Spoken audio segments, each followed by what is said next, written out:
Say you're living out in a wasteland of some kind here. You want to stop your RV door from leaking. You know, you've got an old RV here.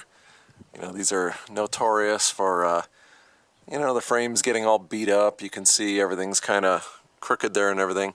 And the only place that they seal is right behind this piece of trim normally.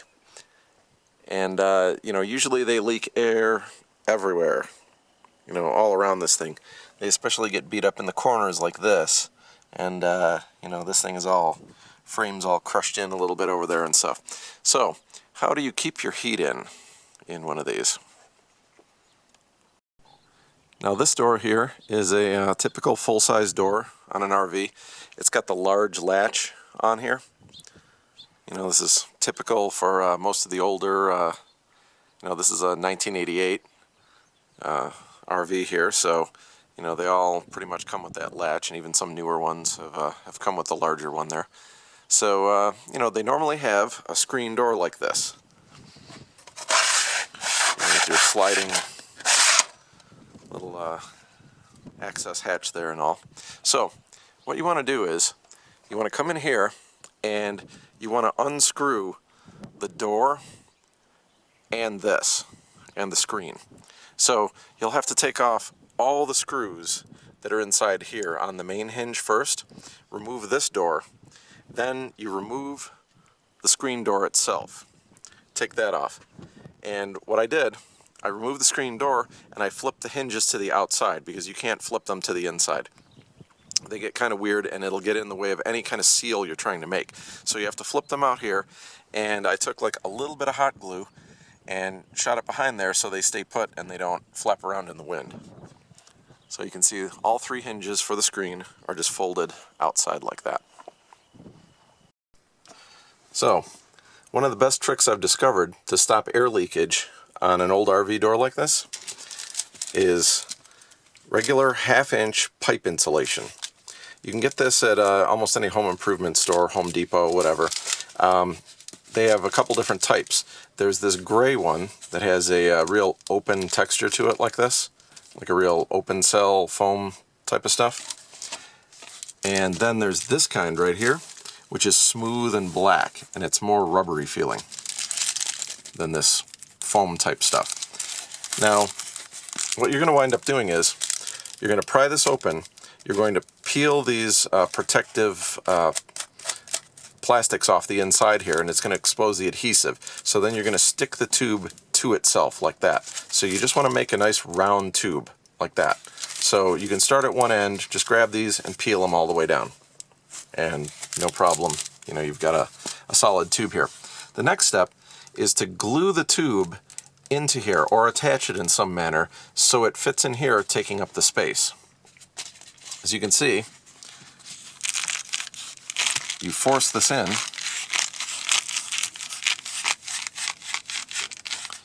now it'll kind of hang in there by itself. See, it holds in pretty good, but as you open and close the door, this is going to wind up popping out. So you need to attach this thing. And what I do is I take the seam area and I point that in towards the frame of the door itself. And then I apply sealant along here. You can see on here, this was one of my failed attempts with regular silicone to stick this on last year. And I'm going to have to wind up scraping all that stuff off and using something else. But on this one over here, I used a clear product called Lexcel. So I used Lexcel, which we can get here in the US. It says it's an alternative to silicone. It dries a little quicker and it's a lot stickier than silicone. It's just a clear adhesive. You may be able to find other types of adhesives to do this that work as well. You might even be able to use double-sided tape if you have good enough tape for this. Here's the part number right here. They're Everbuilt, made in USA. There's your part number. And this is for 1/2-inch pipe. Now, these things come in 6-foot lengths, so they're going to stop a little bit short on your door. So you'll need 3 of these. So, put one here, put one over here. You want to run a piece across the top, and then you're going to cut 2 shorter pieces to take up the gap, like that. Okay, so I just cut a piece to fit all the way across the top here, and you want to make sure it goes right to the corner. You want to make sure this is really tight. You're going to fit this in all the way across here, and you'll notice it holds itself in really well. You can open the door easily and all that, but see, it'll pop right off. So what I do, I'm going to peel and stick this together, and just take that and pull it the rest of the way down and press it together right behind.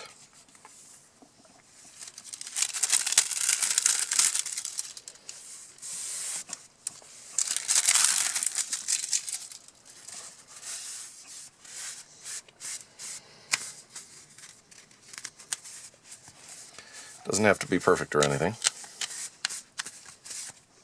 So to get this to stick up here, what I'm going to do is I'm going to squirt adhesive right along this line all the way on here, and then I'm going to press this up in here, so the adhesive is centered all along this gap right here.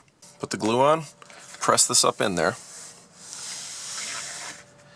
and leave it for a little while till the adhesive grabs on there. You don't want to open the door until that's done. You want this to form a nice seal in here all the way across, edge to edge. So I'm going to get cutting these pieces right here to make the gap up. And squirt a little bit of sealant in here and here if you want to cover that little gap there. But it's really not necessary. This rubber is so large in here that it fits tight against the door and it blocks everything. You won't even get any air through this at all. Like right now, the wind is really pretty blasting outside, and there is nothing coming through here. Over here, of course, you can feel air coming through the big gap. Even though there's weather stripping out there, it never quite fits fully tight. Okay, after battling with it a bit, I've put a little bit of the adhesive in the corners, got the top pieces in, spliced in my shorter pieces, and I've got my full 6-footers here. So everything's on there. Adhesive was squirted behind there, and this is all pressed in really tight so it snaps into that groove perfectly in there. Now, what you do is you wait till this dries, give it a good half hour or something, then open the door, go outside, and I would apply a little more along the outside of these foam pieces. I'll show you that in just a second once this dries. Okay, so it's all done now. And pull this open, and there you have it. A nice, really thick door seal. It'll also keep in your air conditioning.